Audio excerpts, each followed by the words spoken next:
ನಮಸ್ಕಾರ, ಕನ್ನಡ ಒನ್ ನ್ಯೂಸ್ಗೆ ಸ್ವಾಗತ. ನಾನು ನಿಶ್ಮಾ ಇರ್ಷಾದ್. ಕೇವಲ 1 ಗಂಟೆಯಲ್ಲಿ 12 ಮಿಲಿಯನ್ ವೀಕ್ಷಣೆ. ಅಷ್ಟರಲ್ಲೇ ಆ ವಿಡಿಯೋ ಮಾಯ.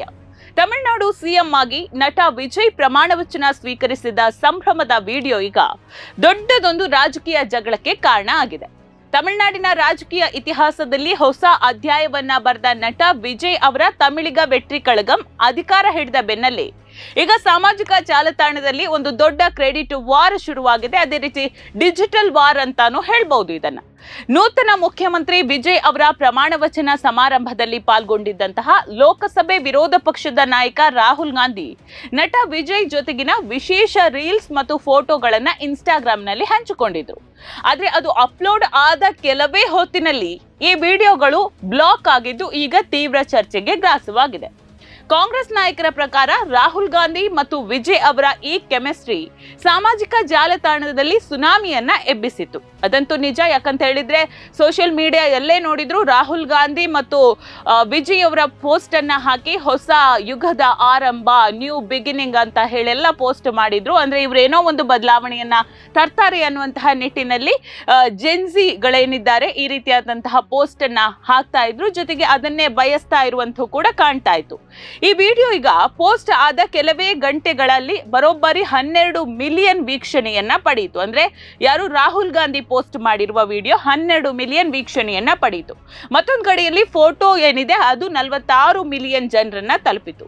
ಇಷ್ಟು ವೇಗವಾಗಿ ವೈರಲ್ ಆಗ್ತಿದ್ದಂತಹ ವಿಡಿಯೋವನ್ನ ಕೇಂದ್ರದ ಐಟಿ ಸಚಿವಾಲಯದ ಸೂಚನೆಯ ಮೇಲೆಗೆ ಇನ್ಸ್ಟಾಗ್ರಾಂ ನಿರ್ಬಂಧಿಸಿದೆ ಅಂತ ಹೇಳಿ ಕಾಂಗ್ರೆಸ್ನ ನಾಯಕರು ಗಂಭೀರವಾದಂತಹ ಒಂದು ಆರೋಪವನ್ನ ಮಾಡ್ತಾ ಇದ್ದಾರೆ. ಅಂದ್ರೆ ತಮ್ಮ ಪೋಸ್ಟ್ ಡಿಲೀಟ್ ಆಗಿದ್ದಕ್ಕೆ ಸ್ವತಃ ರಾಹುಲ್ ಗಾಂಧಿ ಅವರು ಕೂಡ ಇನ್ಸ್ಟಾಗ್ರಾಮ್ ಸ್ಟೋರಿಯ ಮೂಲಕ ಕೇಂದ್ರ ಸರ್ಕಾರದ ವಿರುದ್ಧ ಆಕ್ರೋಶವನ್ನ ಹೊರಹಾಕಿದ್ದಾರೆ. ವಿಜಯ್ ಜೊತೆಗಿನ ನನ್ನ ವಿಡಿಯೋವನ್ನ ಐಟಿ ಕಾಯ್ದೆಯಡಿ ನಿರ್ಬಂಧಿಸಲಾಗಿದೆ, ಇದರ ಅಗತ್ಯ ಏನಿತ್ತು ಅಂತ ಪ್ರಶ್ನೆ ಮಾಡಿದ್ದಾರೆ. ಇದರಲ್ಲಿ ಭಯ ಪಡುವಂತದ್ದು ಏನಿದೆ ಅಂತ ಕೂಡ ಪ್ರಶ್ನಿಸಿದ್ದಾರೆ. ಅಷ್ಟೇ ಅಲ್ಲದೆ ಮೊದಲು ತನ್ನ ರೀಲ್ಸ್ ಅನ್ನ ನಿರ್ಬಂಧಿಸಿ ನಂತರ ಆ ಕುರಿತು ಪ್ರಶ್ನೆ ಮಾಡಿದ್ದ ಸ್ಟೋರಿಯನ್ನ ಸಹ ಬ್ಲಾಕ್ ಮಾಡಲಾಗಿದೆ ಅಂತ ಹೇಳಿ ರಾಹುಲ್ ಗಾಂಧಿ ದೂರಿದ್ದಾರೆ.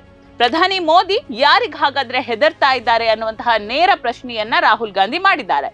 ಈಗ ಈ ಆರೋಪಗಳು ಕಾಲ್ಗಿಚ್ಚಿನಂತೆ ಹರಡ್ತಾ ಇದೆ. ಜೊತೆಗೆ ಎಚ್ಚೆತ್ತುಕೊಂಡಂತಹ ಒಂದು ಕೇಂದ್ರ ಸಚಿವವಾದ ವಿದ್ಯುನ್ಮಾನ ಮತ್ತು ಮಾಹಿತಿ ತಂತ್ರಜ್ಞಾನ ಸಚಿವಾಲಯ ಕಾಂಗ್ರೆಸ್ ಆರೋಪವನ್ನ ಸಂಪೂರ್ಣವಾಗಿ ಇಲ್ಲಿ ತಳ್ಳಿ ಹಾಕಿದೆ. ಈ ಪೋಸ್ಟ್ಗಳನ್ನ ನಿರ್ಬಂಧಿಸೋದಕ್ಕೆ ಸರ್ಕಾರ ಯಾವುದೇ ರೀತಿಯಾದಂತಹ ಆದೇಶವನ್ನ ನೀಡಿಲ್ಲ. ಇದು ಇನ್ಸ್ಟಾಗ್ರಾಂನ ಆಂತರಿಕವಾದಂತಹ ವಿಷಯ, ಅವರ ಒಂದು ವ್ಯವಸ್ಥೆಯಲ್ಲಿನ ತಾಂತ್ರಿಕ ದೋಷದಿಂದಾಗಿ ಈ ರೀತಿ ಸಂಭವಿಸಿದೆ ಅನ್ನುವಂತಹ ವಿಷಯವನ್ನ ಕೇಂದ್ರ ಸರ್ಕಾರ ಹೇಳ್ತಾ ಇದೆ. ಕೆಲವು ಖಾತೆಗಳು ಉದ್ದೇಶಪೂರ್ವಕವಾಗಿ ತಪ್ಪು ಮಾಹಿತಿಯನ್ನ ನೀಡ್ತಾ ಇದೆ ಅಂತ ಹೇಳಿ ಸಚಿವಾಲಯ ಇಲ್ಲಿ ಹೇಳ್ತಾ ಇದೆ. ಆದ್ರೆ ಸದ್ಯ ಆ ವಿಡಿಯೋಗಳು ಪುನಃಸ್ಥಾಪಿಸಲಾಗಿದೆ ಅಂತ ಹೇಳಿ ಸಚಿವಾಲಯ ಮಾಹಿತಿಯನ್ನ ನೀಡಿದೆ. ಒಟ್ನಲ್ಲಿ ದಕ್ಷಿಣ ಭಾರತದ ಸೂಪರ್ ಸ್ಟಾರ್ ಸಿಎಂ ಮತ್ತು ದೇಶದ ಪ್ರಬಲ ವಿರೋಧ ಪಕ್ಷದ ನಾಯಕ ಒಂದಾದ ಈ ವಿಡಿಯೋ ದೇಶದಾದ್ಯಂತ ಸಂಚಲನ ಮೂಡಿಸಿರುವಂತದ್ದಂತೂ ಸುಳ್ಳಲ್ಲ.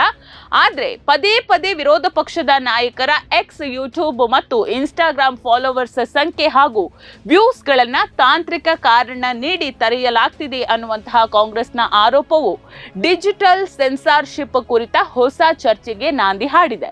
ಇದು ತಾಂತ್ರಿಕ ದೋಷವೋ ನಿಜಕ್ಕೂ ಅಥವಾ ರಾಜಕೀಯ ಪ್ರೇರಿತವೋ ಅನ್ನುವಂಥದ್ದು ಜನರ ಚರ್ಚೆಗೆ ಬಿಟ್ಟಂತಹ ವಿಷಯ. ಆದ್ರೆ ಬ್ಲಾಕ್ ಆಗಿರುವಂತಹದ್ದಂತೂ ನಿಜ. ನೋಡ್ತಾ ಇರಿ ಸಮಾಜಕ್ಕಾಗಿ ಕನ್ನಡ ಒನ್ ನ್ಯೂಸ್. ನಮಸ್ಕಾರ.